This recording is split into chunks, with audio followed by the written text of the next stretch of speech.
Hello guys and welcome to Dark Horse FM, and in this video we're going to be looking at a unique brand of football tested in the Vanarama Conference League. We're going to be testing out Marcelo Bielsa's murder ball system, a legendary tactic created by JoshDaly here on Football Manager 2022, and then we're going to be testing out that tactic with 4 teams in the Vanarama National Leagues. That's Oxford City and Bradford Park Avenue, Dagenham Redbridge, I think they're in the National League, and then Boston United in the National League North.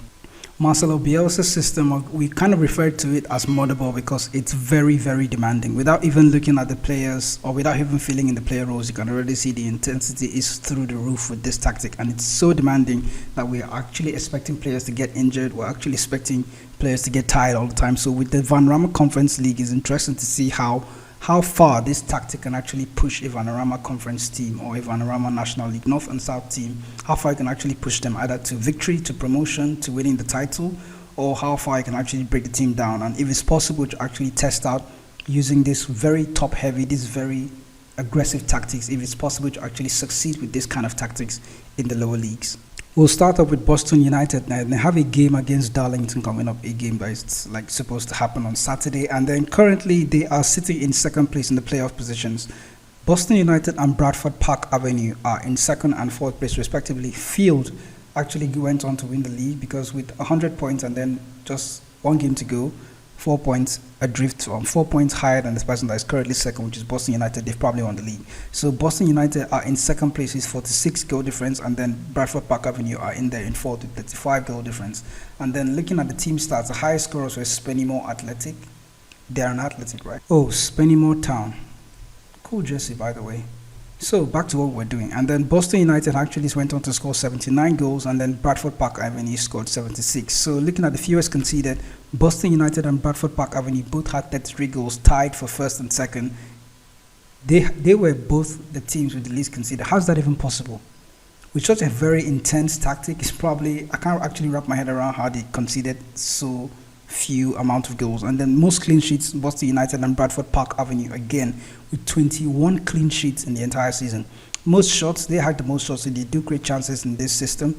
And then in possession as well, 55% possession and 54% possession. Boston United and Bradford Park Avenue are right up there well in the Vanarama League North. Over to Dagenham Redbridge then, they are in the playoffs final. In fact, they are in 2 finals, the playoff final and then the FMBase FA Trophy final against Bath. They're also in the final. So we're probably going to look at that game in key highlights when we're done going over the tactic in detail. But let's look at the league table to see just how good they went on to, Dagenham and Redbridge went on to play. And then the Chesterfield were the ones with the highest amount of goals. Dagenham and Redbridge came third with 90 goals. Most dribbles, to the tactic does a lot of running with the Mentala. I can imagine that. There's a lot of running in this tactic. And then most dribbles, but fewest conceded. Dagenham and Redbridge were down in 7th, so they did concede a lot of goals. Probably didn't fit them that well. Most passing, completion, 90%, so very good on passing. Most shots for, again, a lot of chances created with this tactic. Looking at the most points per game, if they have, 2.02, so that's good. They do win most of their matches.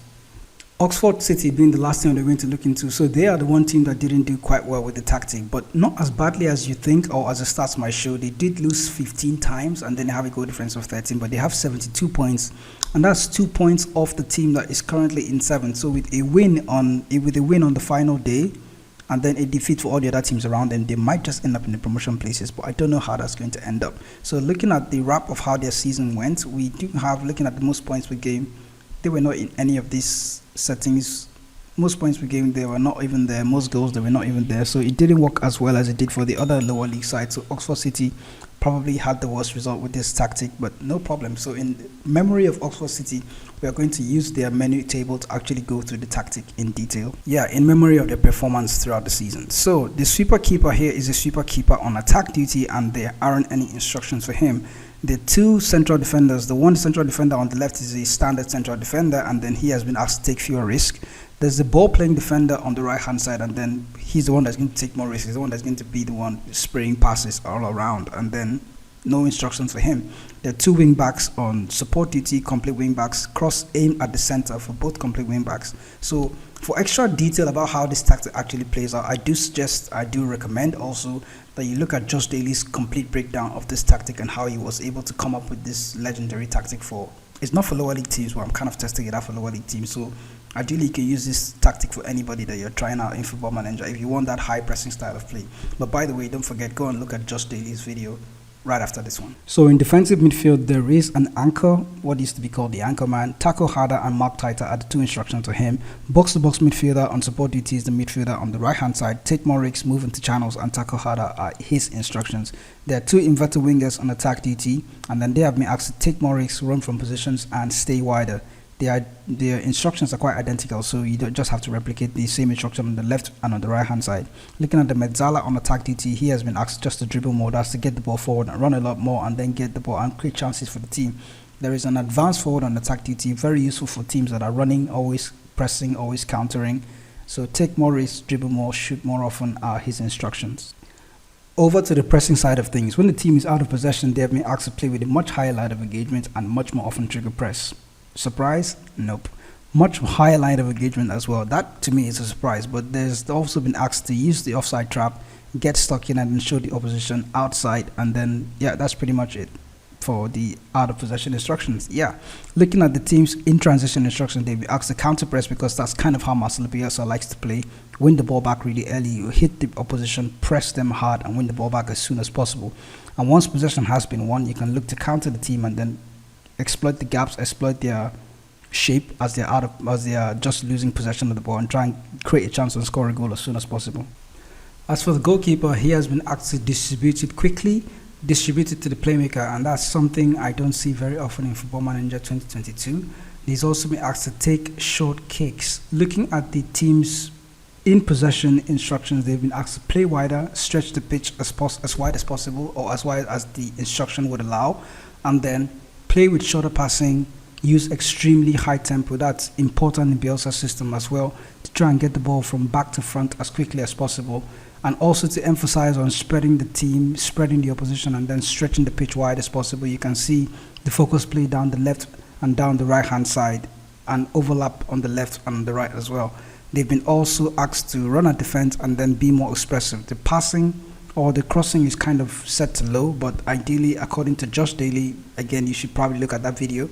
He also mentioned that you can actually use this on mixed crosses as well. It really kind of noticed that low crosses sort of works in FM 2022, but most of the time your players, even if you have it on low crossing, they will still cross the ball they will still float those crosses or play normal crosses when the opposition or when the opportunity arises. So guys, that is the murder ball system from Marcelo Bielsa and from JoshDaly, but we've tested it out in the lower leagues in the Vanarama Conference League and we've seen the results. They've been good. Now it's time to actually look at one of the games between Dagenham and Redbridge and Cheltenham Town to see the tactic, how the tactic plays in real time.